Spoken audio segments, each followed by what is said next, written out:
on my end. Not there yet. That's good. So you just wait. Take your time. Just waiting for it to appear. 1 second. And you're more than welcome to share. It'll be on the Dani Perro Show page, Rita. Okay. Waiting for. Okay, there we go. Perfect. All right. So I found it. I'm going to share it. I am also going to send it to you on Messenger. We're going to do a 30-second countdown. So I'm going to come back, start the show, and we'll go from there, hon. Do you have any questions for me? Okay. No. Mm-mm. All right. Perfect. Nope.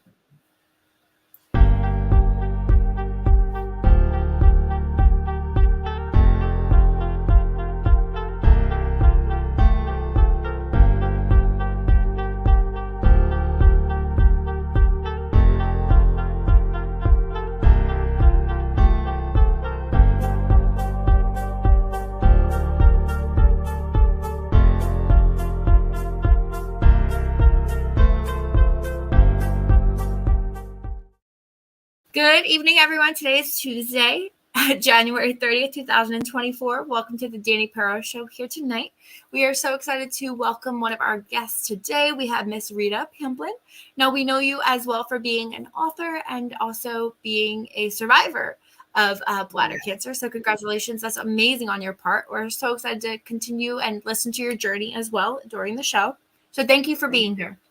Thank you. Thank you for having me. And we're also going to talk about the beautiful Corinne that referred you to us as well. I think when she was previously on my show, we talked about her being a part of your of the film that you're in as well, that we're going to be mentioning on the show tonight. And with that being said, she also gave us you as a referral. So we want to say thank you to Corinne. We love her so much. She's such a sweetheart. She's awesome. She's very funny because I think her daughter was coming in a lot during the interview and she was like, stop it. I have an interview. Like, I have to pay attention, to what's going on and, things like that. And I was like, oh, it's okay. Right. It's all, Yeah, so. She's got a cute daughter. She has a very cute daughter. Yes, I met her on air. So well, that's cool. Thank you. So Rita, we are excited to have you here today.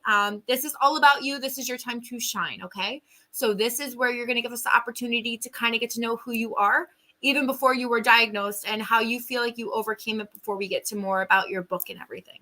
So you take it away, hon. You let me know where you want to go first.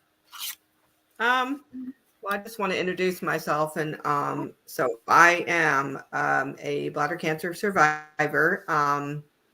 And I, in the midst of all, when I first got diagnosed in 2019, I had a pain on my side and I just kept thinking it was my ovary or, some GYN thing. And I went to the GYN and she said, there's nothing wrong with you, female wise. So, so then I got sent to, they thought I had diverticulitis, which I didn't have, apparently, because then,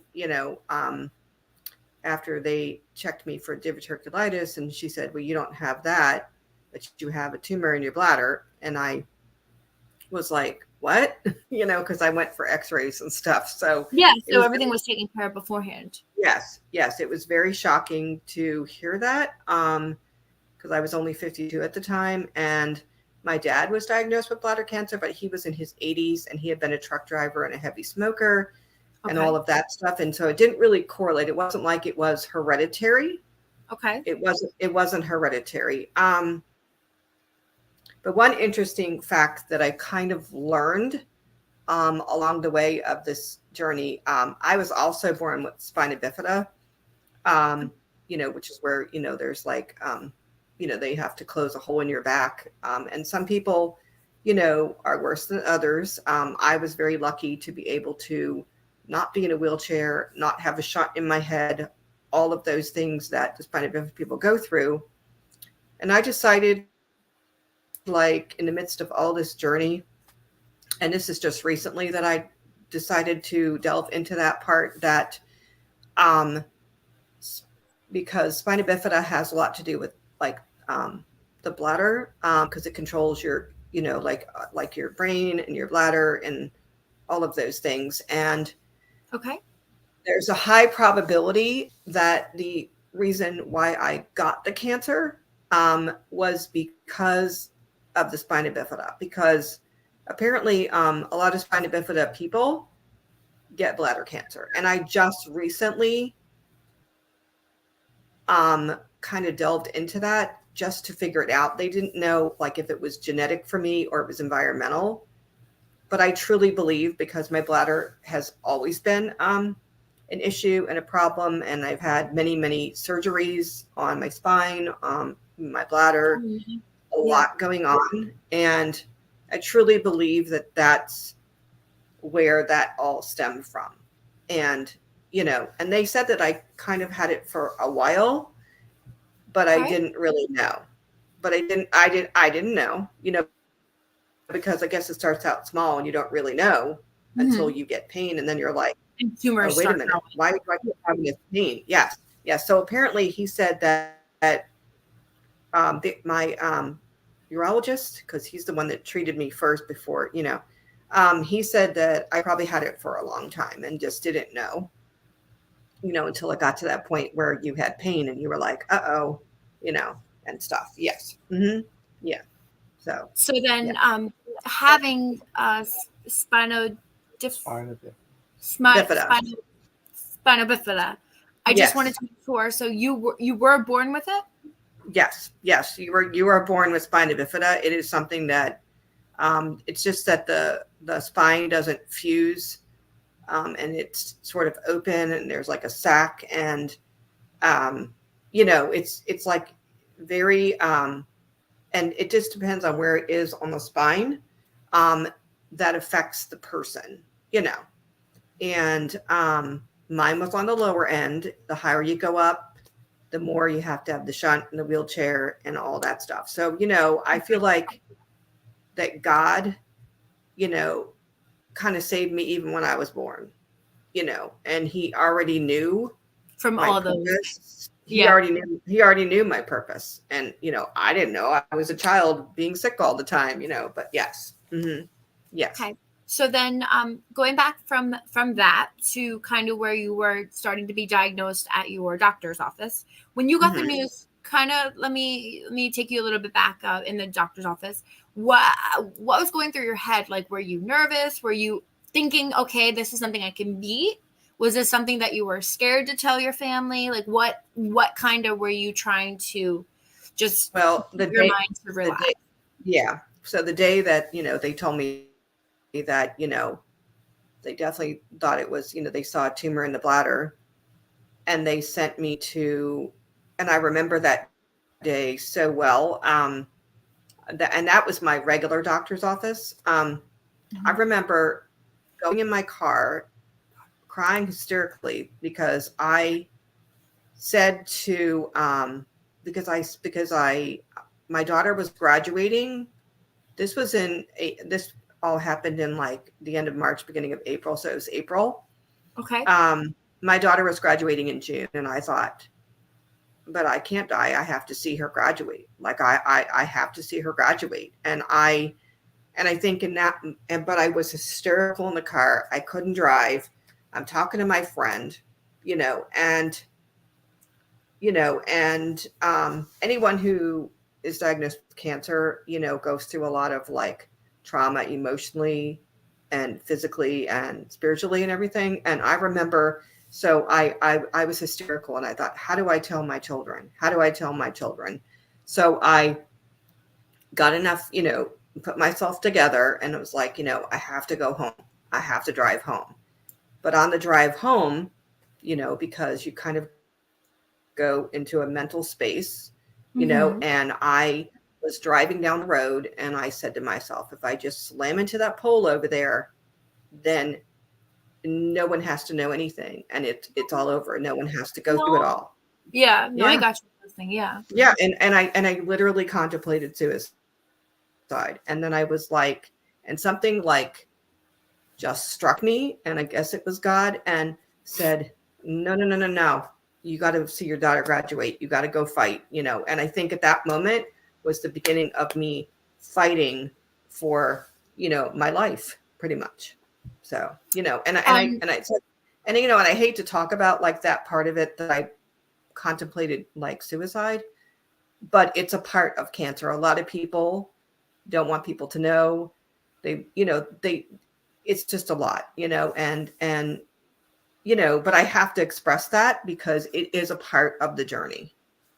I feel like for a it's lot. also, it feels like it limits your options, right? To yourself when you're in that type of Yes. depression state where it's like, Mhm. if I opt myself out of the situation, nobody needs to know what happened. Eventually, the doctor will tell my family, Right. but I won't be here to understand the situation of kind of what's happening. So yeah, depression is a huge part of, cancer patients. And you don't hear a lot of that also being said, depending on whatever, the patient has or what type of cancer that they have later down the line. Yes. Because it's something that they don't want to, you technically don't want to look into depression. Depression is something far out that you don't think you ever want to enter until you get the news you have cancer. And I feel like that is something that is hard for somebody to overcome.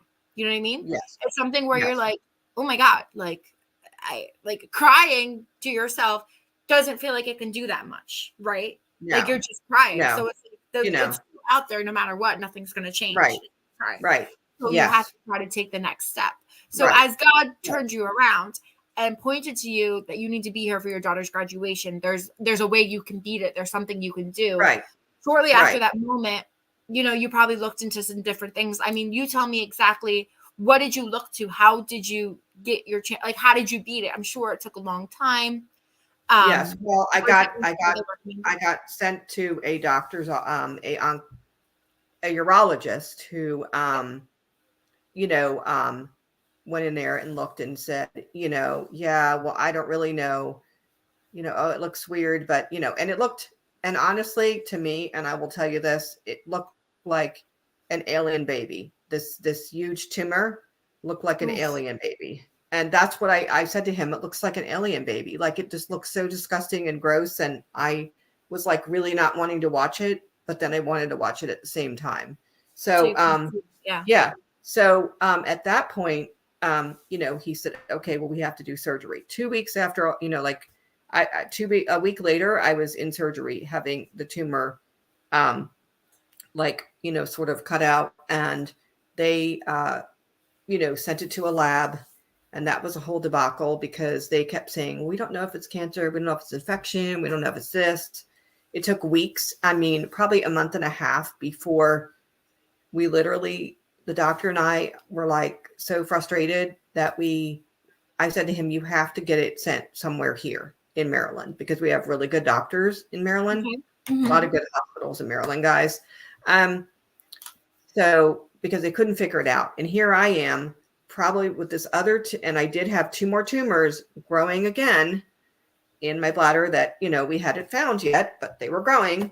So then I ended up, so we ended up taking it and saying, okay, send a sample to Johns Hopkins Hospital, which is a very good hospital, right? To the top urology oncology doctor. And in 2 days, I had a diagnosis that it was non-invasive. At that point, it was non-invasive. And they did they cut out the other tumors, and I did this stuff called BCG, which is kind of basically they take a like a tube and they put it up your bladder, and you're supposed to hold it and sort of swish around like a washing machine. And it's very toxic. So like I had to use the bathroom downstairs, from my kids, like I couldn't, like I had to wash my clothes separately, everything, from them. And, we did that for a good 6 weeks. I had a few. Not to cut you off, but I'm curious as for the washing situation. What was that for exactly? Was that to because like if I had because the stuff was very toxic. Yeah. And if you go to the bathroom and then I had to use bleach in the toilet, and then you put your underwear back on, you get dressed, that remnants of that is there, and I couldn't mix it with their clothes. So like I would just have my clothes laying on this other side of the floor in the laundry room, and I would just do it then. But and then we did that, and I had a couple of times where I was really sick and stuff because this BCG is kind of oh my gosh, I can't even say it. I can't even say it. Tuberculosis kind of thing. Okay. And it's supposed to fight this cancer. It's supposed to fight your immune system or boost it or something. I don't know the whole technology on it. But anyway, so that happened. And then, my doctor said, oh, I'm going to give you a break. Oh, anyway. And then I had a third surgery, which had 2 tumors. And those were, so then he said to me, I'm going to give you a break till January. And then you're going to come back and we're not going to see anything. We're not the whole time from 2020 now, right? Yes, January. October to January. I knew there was, and that's what the 2 tumors came in. I knew that it was growing and I just felt it. I just knew it. And when he went in January, he says, oh, you ready to see nothing? And I went, sure. Okay. And there was 2 tumors. So then hence another surgery to remove the tumors. And they came back invasive. So yes. So they came back invasive. Yeah. It went that quick. It went that quick from non-invasive to invasive, like very fast. And then within like a couple of month time frame. Months. Yes. Yeah. Yes. Because I got a little break. And then I ended up, and then it was like this flurry of emotions. Well, first I was just kind of like, okay, I said to him, you mean I have to do the real chemo, the real chemo? And he goes, yeah, you have to do the real chemo. And I was like, oh, but I didn't like really cry at that moment. But then when I sat with the doctor and they were making appointments for the oncologist, and and the port put in and all these other tests and things I had to do. Like I literally lost it because I was like so overwhelmed. I was so overwhelmed, And you don't want to, make an appointment for this doctor, that doctor, this doctor, that doctor. It's like you're forced to. Mm-hmm. And that's your like last option. So of course then you would do depression after that. Right. Yeah. Really hard. It's like pushing you into a shelf. Yes. And I'll tell you, and the start of the book was I had got the cancer. My daughter graduated and then it was going through all my stuff and I was home and I kind of like had, I was off of work a lot. So I was like, you know what? I was alone in the house and the kids were in school. And when you're alone, you think a lot. And, and I didn't feel good some days. And I was like, oh, I'm just going to write letters to my cancer, like off the top of my head, because I always wanted to be a writer. Okay. I had written some sort of mystery story like a few years before that. And then kind of was in some author groups that weren't so encouraging. So then I kind of gave that up and thought, I'll never be a writer, but I always wanted to be a writer. And then I ended up starting the book in the beginning of when I was doing the BCG treatments and having the surgery and I was home. Okay. I started writing it then because like the loneliness and everyone on and you're just in this silent moment makes you think, and I really just wrote these journal entries, these letters really for myself at first. I was like, oh, I just need to, it's like journaling. Let me just write these letters, and then it sort of snowballed into obviously, and then I belonged to bladder cancer groups and I would, read them letters and I would do letters on Facebook and things. And I would, encourage them even in my darkest times. Like I'm a very people person and I will help anyone. So it's like, I literally, would be like, oh, how's everyone doing? Knowing that I was like feeling really bad or whatever, but I wanted to make someone else in the bladder cancer group that whether they had a relative or they had cancer themselves to feel better in that moment, even though I felt so bad.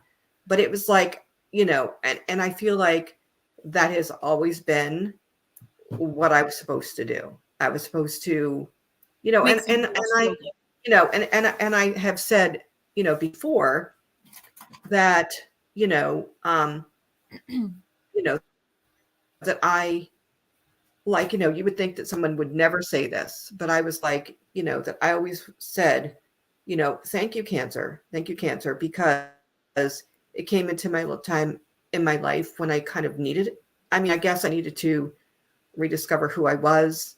And, and people say like, why do you thank cancer? Like cancer is such an awful thing. Why would you do that? And it's because it made me write these letters.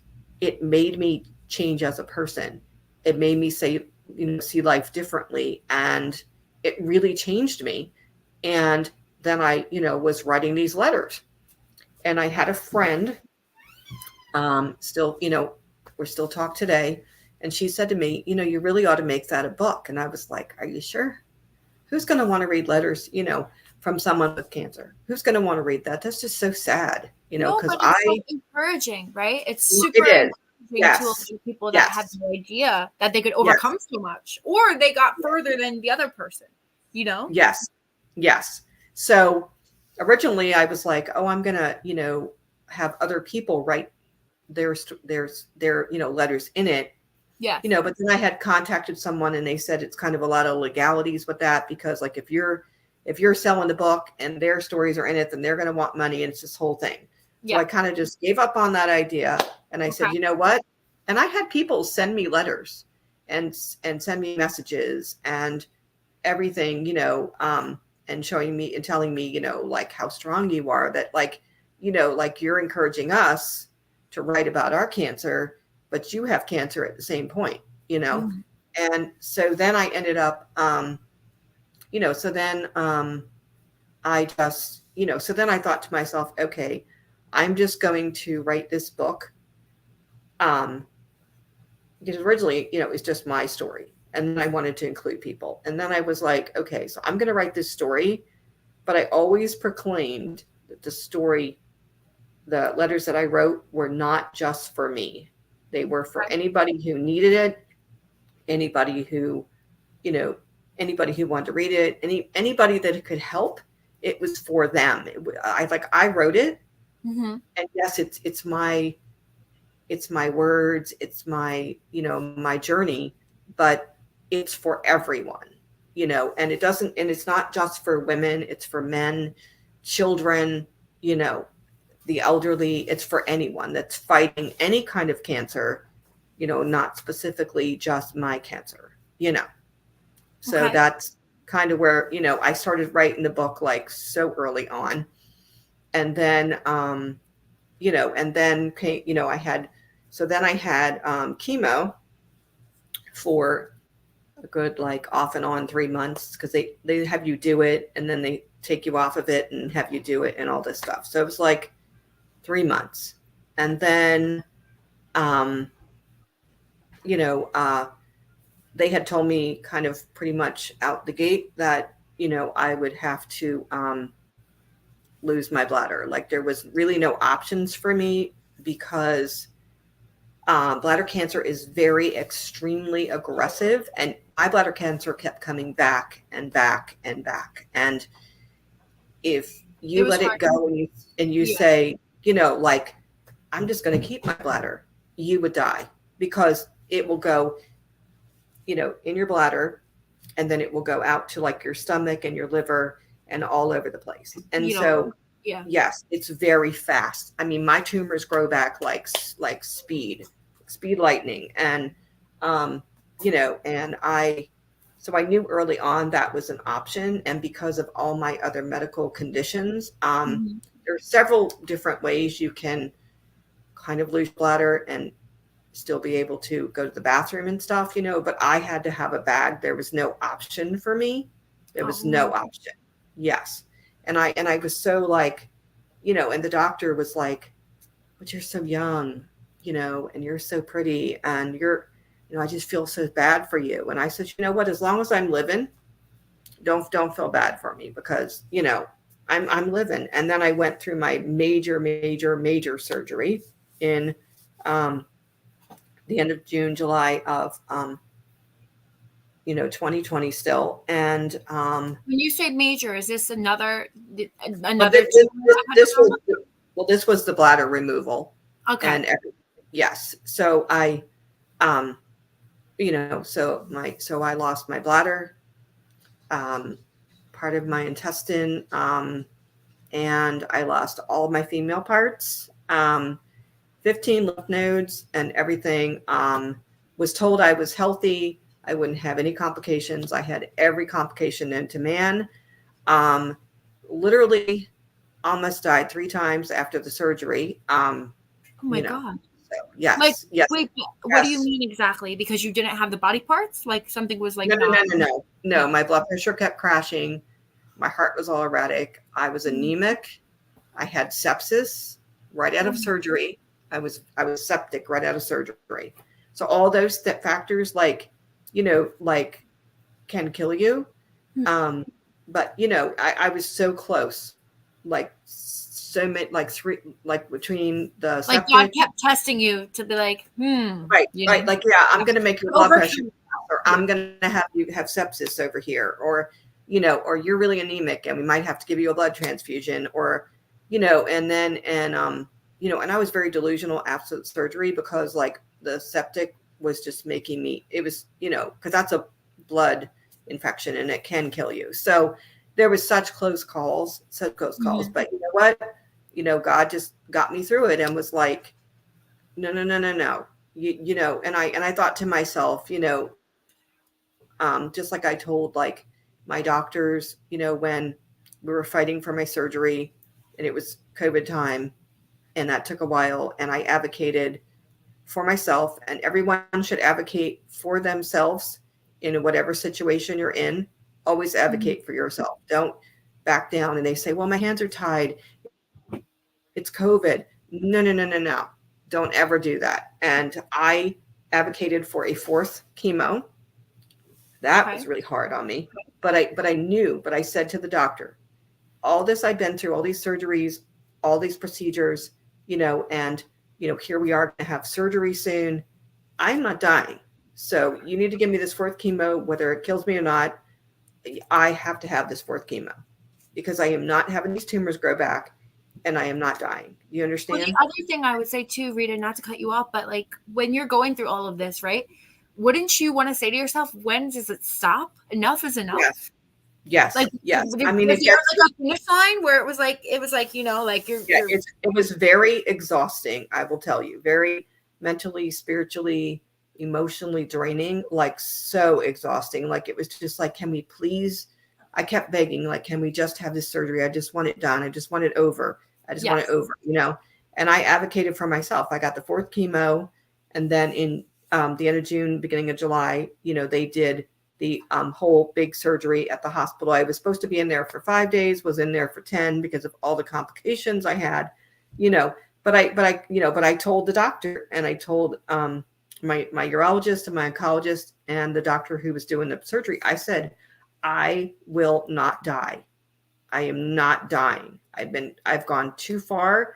I said, I'm writing this book. I was already talking about the book back then. That's good. You were high strung about it, and everything you were dealing with, you probably officially wanted to write more letters to your, Yes. And, and I ended up, having the surgery, and like I said, it was touch and go with me for the whole time. And then I was okay. And then it was rough when I got home, but I prayed like every day in the hospital. I said, God, like before I went to the surgery, I prayed. Then I prayed every single day, please save me. Please take all these things away from me, because I have things to do. Yeah. I have things to do right now. You know what I mean? Like I have a book to write. I've got things to do. I still have children, that were, my son had already graduated. My daughter graduated. And then I have my youngest one, Yeah. And I was just like, you want to be there for your kids. Yeah. It's emotionally draining. Yeah. You don't know when it's going to stop. And, you want to stop. Right. And it's such a difference between like when I contemplated suicide to wanting to fight.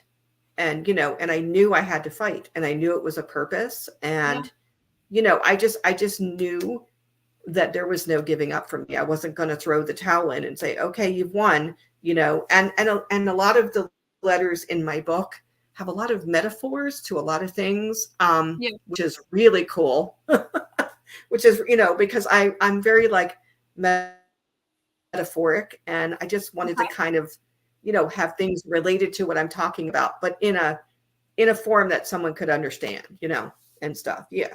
So, so that was kind of, and, obviously through this, and even with the chemo, I literally would take my notebook to chemo. Now, guys, I would fall asleep from the steroids. I didn't feel good. I hardly ate. But I would jot down my little thoughts, even chemo. But in the hospital, I didn't write anything because obviously I was too sick. But when I got home, it was on. So, and I had help actually getting the book made. I found someone that, would edit it for me. I found someone that formatted it for me, and I got it done so cheap because people were so compassionate. Like, they wanted to be there for my book out, and then I had someone do the cover. I think I paid, such a low cost, right? I think it was probably $35 for everything that I paid for it. Like, nobody really charged me high prices because they were like, this is a good story, and this is letters, and we, we're not going to, so I really got the book done for cheap, and then I always wanted to make it into, something more than just a book. I just really wanted to do that. I was when you finished the book, Rita, doing chemo for the 4th time, was that when you were starting to publish the book? No, or was I published the book in May of 2020. Okay.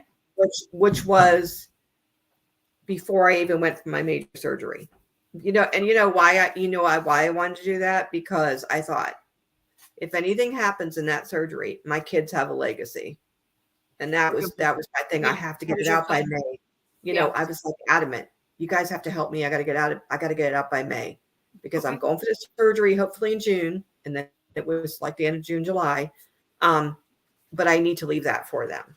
And that's what that's why I put it out in May 2020. Yes. Yes. Okay. And then after that, I went through a lot of other stuff, and then I got better. And then I ended up, wanting to make the book something better than it was, and I, and I contacted some people, and they were like, it was COVID, and they didn't want to do anything with the book. And then they were like, well, we could come there and we could walk around and you could just read your letters. But like, that really wasn't what I wanted to do for the book. And this has been an exception for a long time, So, then, hence now,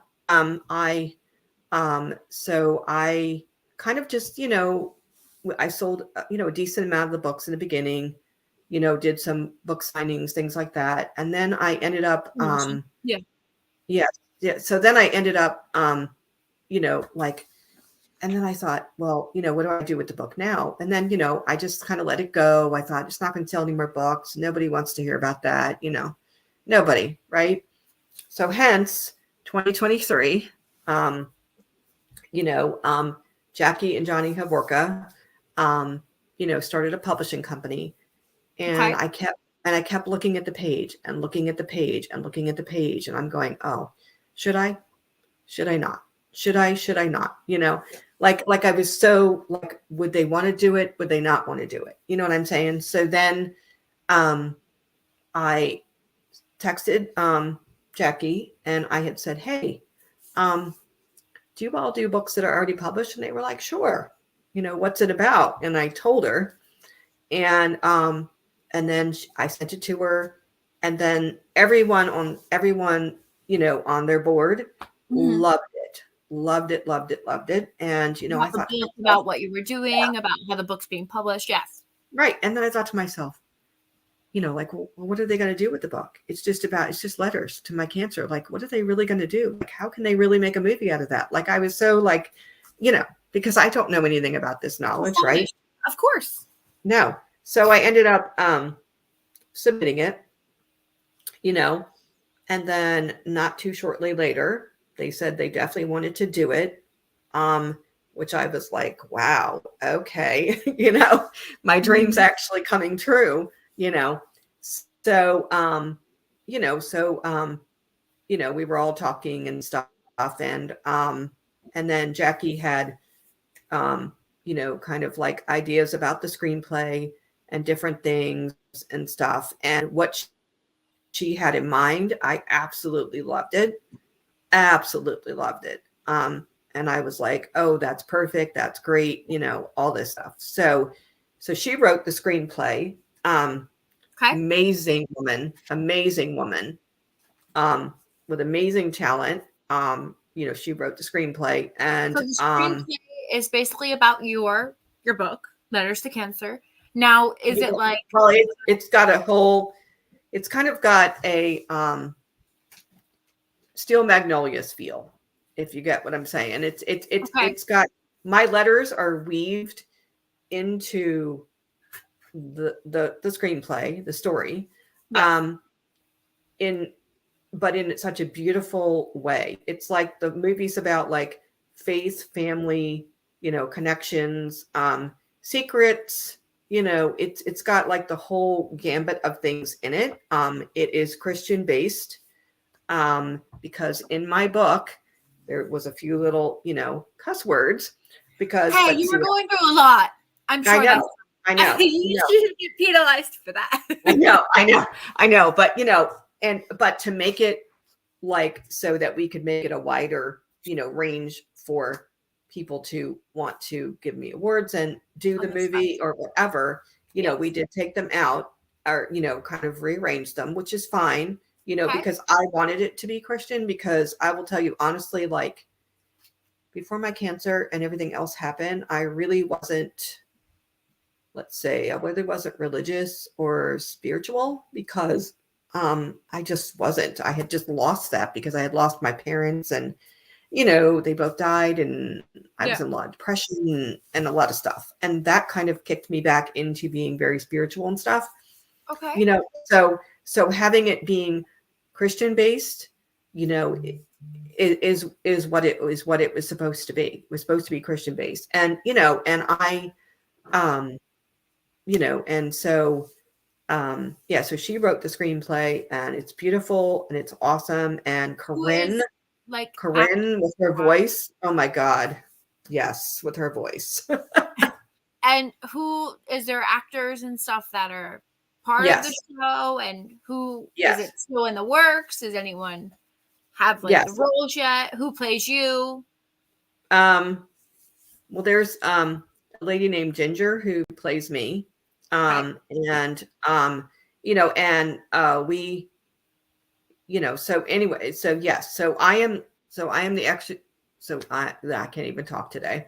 Anyway, yes, so she wrote the screenplay, and and she's directing the movie, and her husband's producing the movie, and I'm the executive producer on the movie. And we have a beautiful cast of a lot of different, people, but amazing. We just had a table read the other day, and I was, privy to that, and I ended up having to go to work a little bit, but it was amazing. It was amazing. Like the cast is going to blow people away. The story is going to blow you away, because the story that she created was so much more than I ever imagined, that this story would be.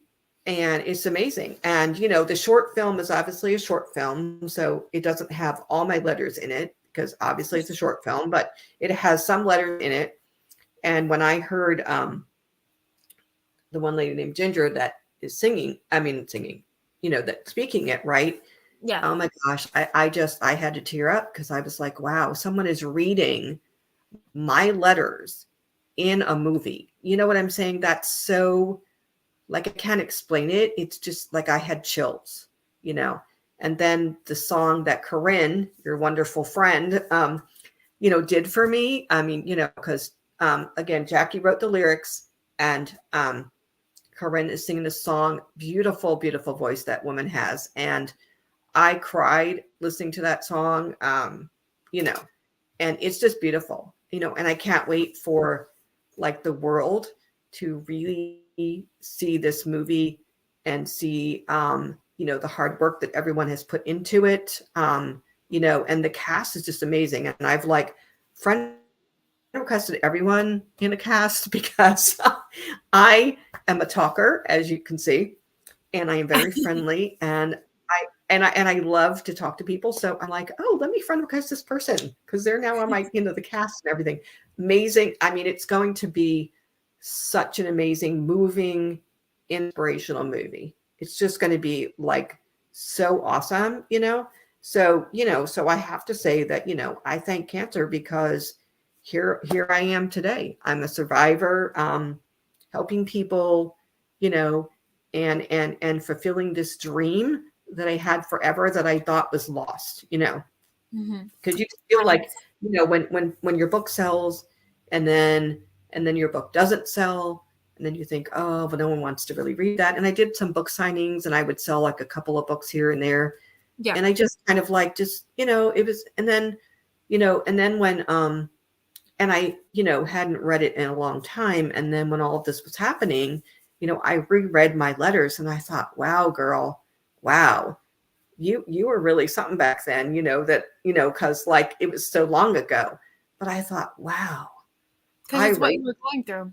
Right. I wrote, and I thought to myself, I wrote these letters. I wrote these letters. Like I did that, you know, but honestly, I feel that it's all a God thing. It's all a God thing that, you know, that I wrote it, went through what I went through, experience what experience, help people. I feel like it's a God thing, you know, that like I'm on this show, you know, sharing my experience. It's a God thing that I met Jackie and Johnny. Yeah. And all the cast members who wanted to be in the movie, like, God bless them, because, you know, Ginger has a hard role reading those letters because it's very emotional, you know. And, you know, you were a part of the cast and crew, right? Like you helped with the hiring. No, they did all that stuff. I just, you know, I was just me. Just behind the scenes. Look, if they know, because I have no idea about this stuff. So if they know what they're doing, let them do it, you know.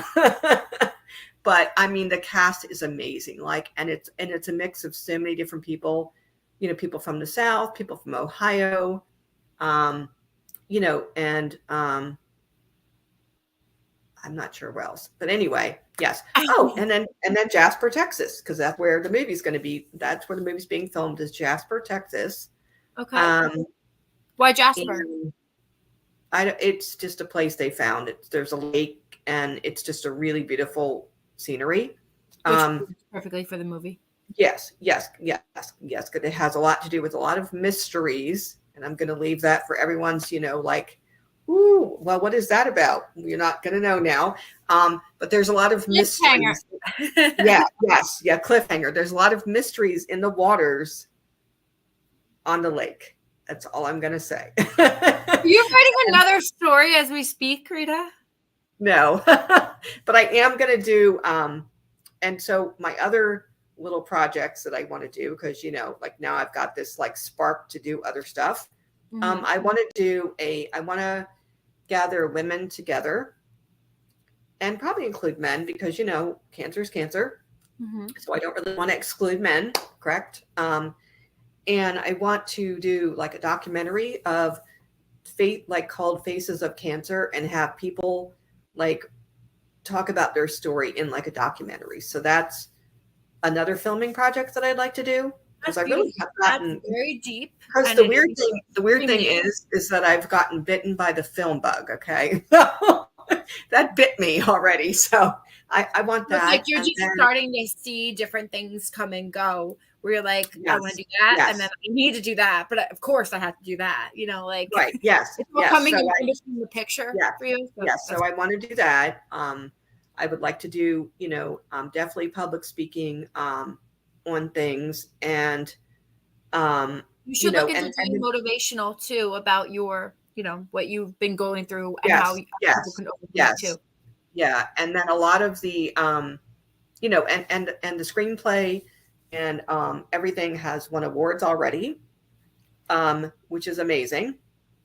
So, and then on the last, so it's just been, we've gotten some awards on it already, and I can't wait for the film to actually be put into a film festival, because I have a feeling that it's going to win awards. And I just and like I had talked to Jackie, and Johnny knows too, like I want to take this movie all the way. Like, I don't want to just be like, okay, we're doing this short film. Okay, bye guys. We're done. We're not doing anything else with the story. And then what do we do with the the full feature screenplay that she did for me? What do we do with that? And I'm like, no. So we're going to go all the way. And, and like I said this the other day when I was doing something, I said, when I was talking to the cast, I said, I'm not cocky, but I'm just telling you that this movie is going to be big and it's going to go places. You're manifesting. You're being positive. There's nothing cockiness about that. Oh yeah. No. But people think, I don't want people to think that I'm like this person that's, like she thinks this and that, whatever, because I'm not like that, but I just want, but I just see the movie going to feature film. I really do. And I see it winning many awards in film festivals for the movie part of it also, besides the screenplay. I definitely feel that, and it's like a vibe or a feeling that I have, and I feel that is where the movie's going to go. And then I also, so besides the documentary I want to do about the basis of cancer, I also am going to be writing a autobiography that's going to kind of be like from the beginning of my life, to where I am now in my journey. And I kind of want to call it Layers of My Life.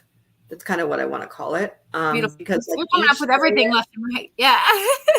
Because don't overwhelm yourself now. Just do everything. No, I'm not. No. I mean, I'm not even worried about the autobiography till later. But but it's just like the layers, like you take layers, you peel off layers of like things. And I kind of referenced it, like, I know this is a little crazy, but I kind of referenced it to like an onion, how you peel the onion and then there's layers and layers and you get to that little thing in the middle, right? Yep. Little last thing in the middle, and you've gotten to the core of the onion, but it's like you got to the core of yourself. So I'm sort of shedding my layers to show like where I'm at right now, because even like now with the movie and everything and all that going on, I'm so different than I even was a year ago.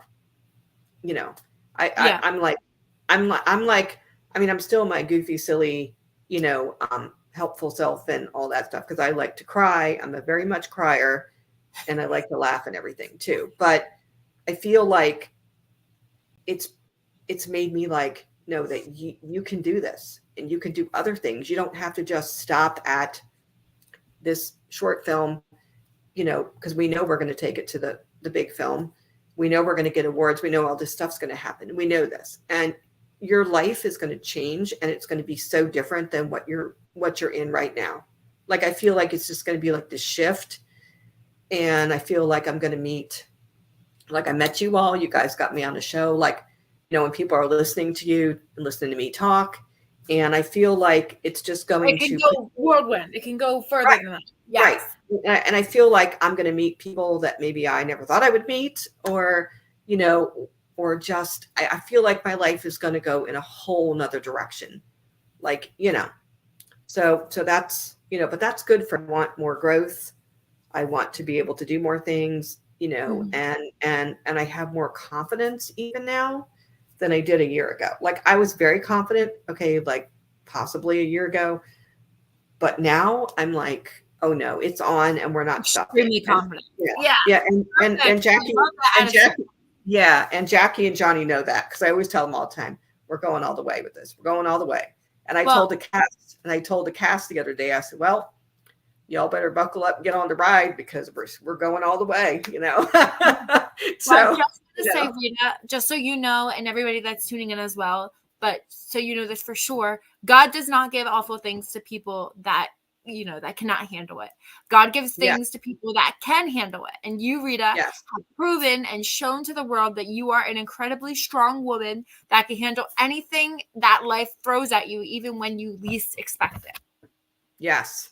Yes. Definitely. Definitely. Yes. Yes. So, And I wanted to tell everyone out there that, whatever situation you're going through, whether it's a medical, physical, spiritual, thing, don't ever give up. Just keep fighting, fighting, fighting. Don't ever give up, because, just like me, I mean, here we are, and, my dream is coming true, all on the help of other people, obviously. And I will say one thing though, years ago, when I first started this journey of trying to figure out how to make a documentary or something about my movie, like I've always said, is that it was never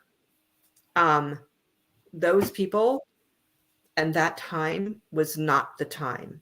And the reason why things didn't happen, and people were like, well, we want to help you, but we can only do it on YouTube. We can only do this. We can only do that. Pay us $1,000 and we'll just do all this stuff. I think the reason that was blocked, and not because of COVID.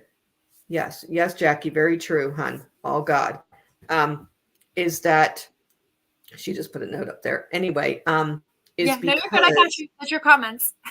Yeah, and because she, and because it wasn't the right people at the right time. It just wasn't, because it would have never been what it is right now if I had done it 3 years ago. It would have been some like, oh yeah, I'm walking on the Inner Harbor in Baltimore, reading my book, and people are like, okay, she read her book, and okay, there's a little YouTube video, you know what I mean, a YouTube movie or something, and that's all it would have been, and it wouldn't have come to this point at the moment, So I feel like it wasn't time then. It wasn't time, and I had just got out of major surgery, and I was I got the book done, and I was trying to promote it, and and still talk to people on the bladder cancer pages and do all these things. So I was still working what God wanted me to do, but he was just like, but this isn't the time, and this isn't the thing, because you need to heal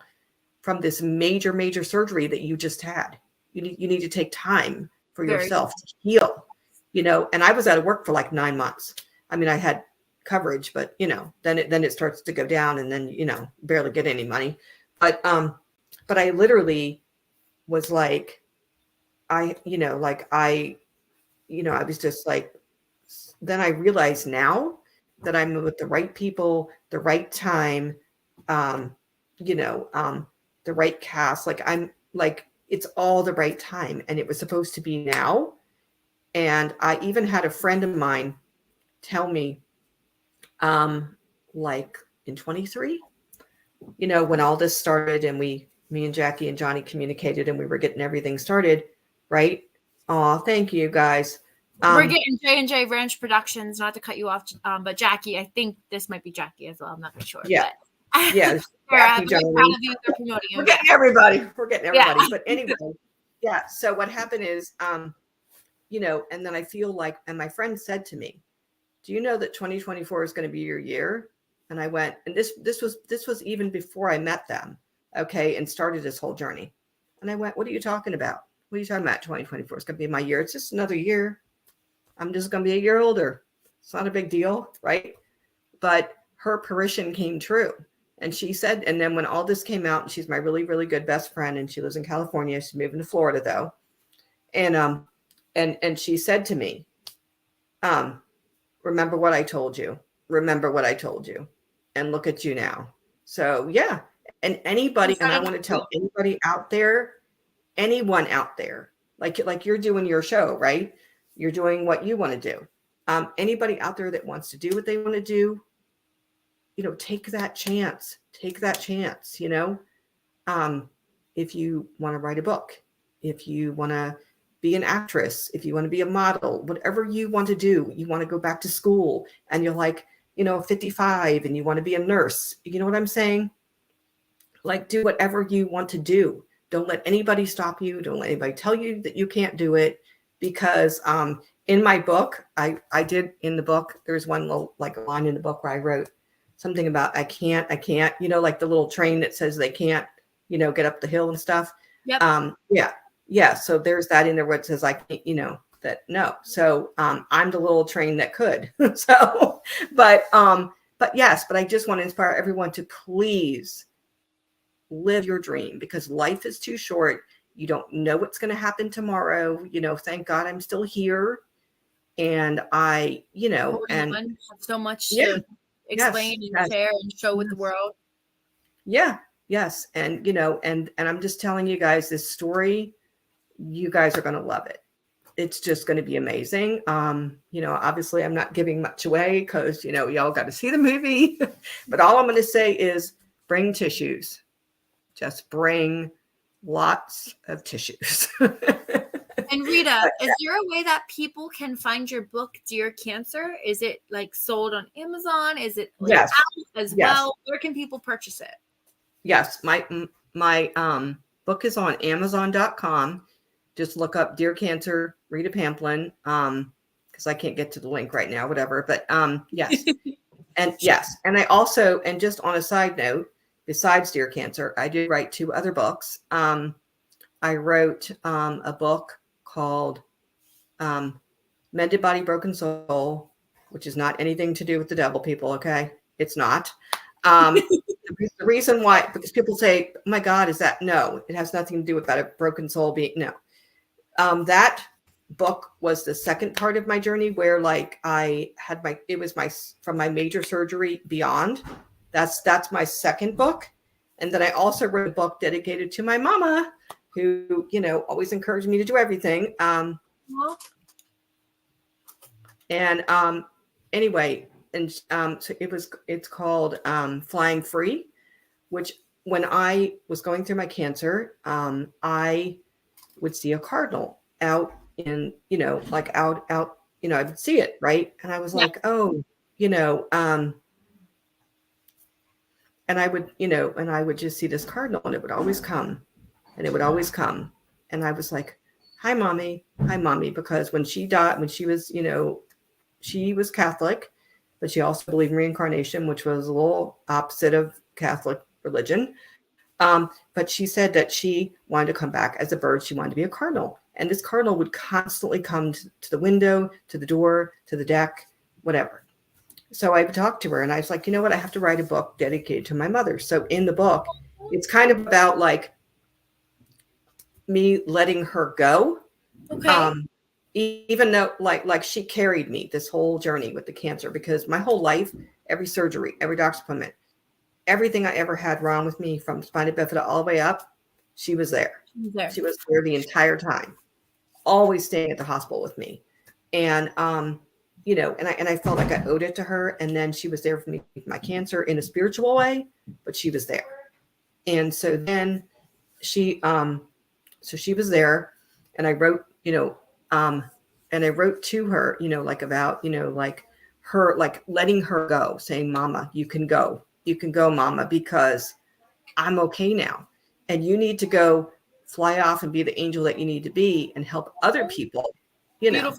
Yeah, because she was a very wonderful woman, very helpful, very whatever. But back in her day, men dominated the world, and and she was very oppressed, and and I just feel like so sad finding out certain things, like, oh my gosh, but that book is really was about her, but it's also for anyone who is in grief and they're trying to let go of their loved one, and they're trying to tell their loved one they're okay, they can go now.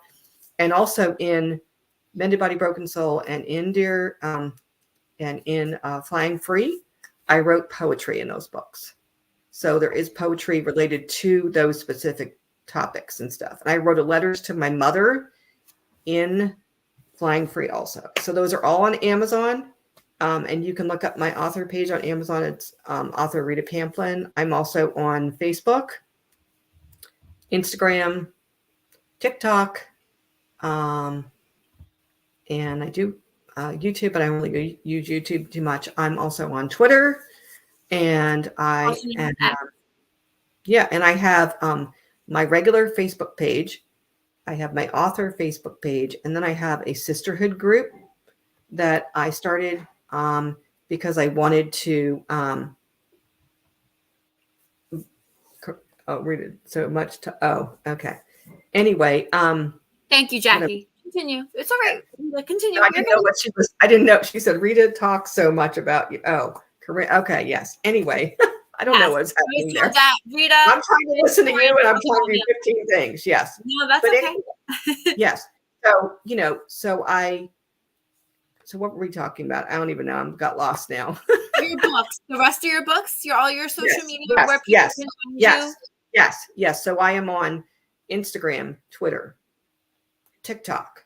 Obviously now I'm going to be on YouTube, and then I have a Facebook page, regular Facebook page. I have an author page. You can friend request me. I don't care. If you want to do my Rita Pamplin page, it's fine. I do have a sisterhood page, which I created for books that I was going to write and then kind of got on this journey. So anyway, but it's okay though, because I have very, very good people behind me.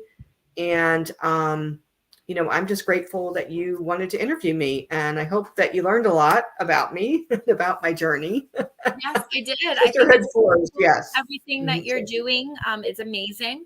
I wanted to ask you, wanted to ask you off air too as well, but for anyone that was tuning in, we want to hear more about when this book, when the movie screenplay does come out. Jackie, keep us updated as well. Jackie, we might want you to reach out to Chris so we can get more about the screenplay of this too, so we can follow more journey into Dear Cancer. Just because we had Corinne, who's one of the singers in the movie, her song. Yes. She's singing the song that Jackie wrote.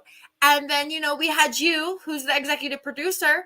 We need to have the director. So John and Jackie, I see you guys evolved in part of this. So see if you want to reach out to Chris after the show, or Rita can pass your information along. We'd love to have you on the show too, even with Rita. And we can have a whole, the whole cast and crew party. Yeah, exactly. I'd love to be a part of it. Have a whole party, Jackie. I would love to be a part of it and help any way that I can. Yeah. Whether it's promotion or purposes. If you guys come close to New Jersey, reach out to me. New York, New Jersey. We're in Jersey. We would like to come see it too if it's at a film festival. So keep us updated. Keep us in the loop. Oh, yes. Yes.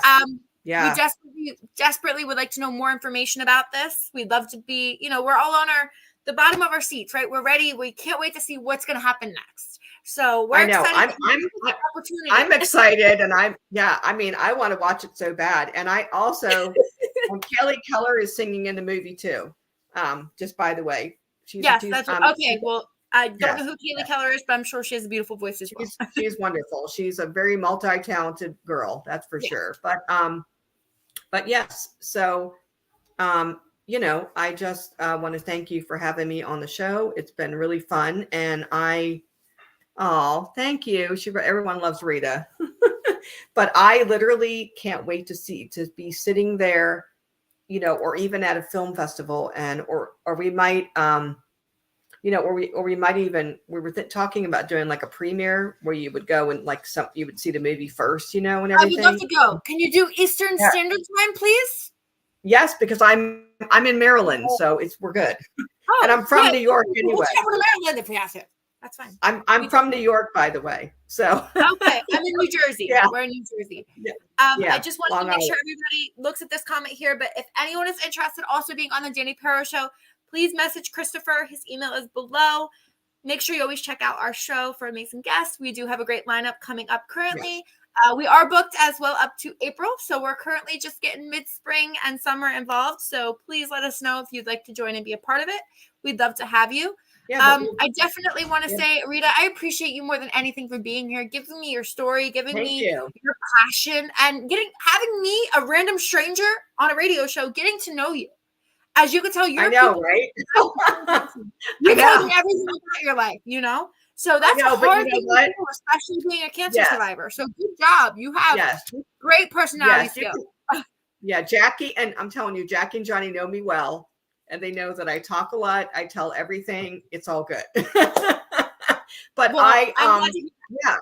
and I want to, but we will definitely keep you updated, because I would love for everyone to to know about the movie when it comes out. And I'm sure there's going to be little clips in here if there of different Teasers, things. of course. Well, if you look at what John just posted below before we get ready to end the show, he said we will try to get all the cast together for an interview. That sounds like an amazing yay, Johnny, yay. Well, keep me updated, and do not reach out to Chris. We would love to have them. Yes, that's so awesome. And you guys got to come. You guys got to come. Yeah, well, we definitely will. No worries. No hesitation. Yes. I'm going to get ready. Yes. I appreciate you being so much a part of this and being a part of the show. And we can't wait to talk to you about everything. Stay tuned on next time I'm on the show, we might be talking about the movie. Exactly. So stay tuned on the J&J Ranch page for Jackie and John as well with Rita. We'll find out more information about maybe the cast and more teasers. Anything you guys post, you're more than welcome to also tag the Dani Perro Show, as we want to be a part of this as best for promotion. So reach out to us. We have no problem with that. Same with Corinne, Jackie, and John. Rita, thank you again so much for being here. I loved having you. I can't wait to talk to you more. Before we end the show, do not leave. I have to ask you a question, but just stay on. And thank you all so much for tuning in. Make sure you tune into the Dani Perro Show every Tuesday night from 6:30 to 7:30 Eastern Standard Time. Have a great night, everyone. Right. Hi, everyone. And want to thank you for everyone that watched tonight. Thank you. God bless.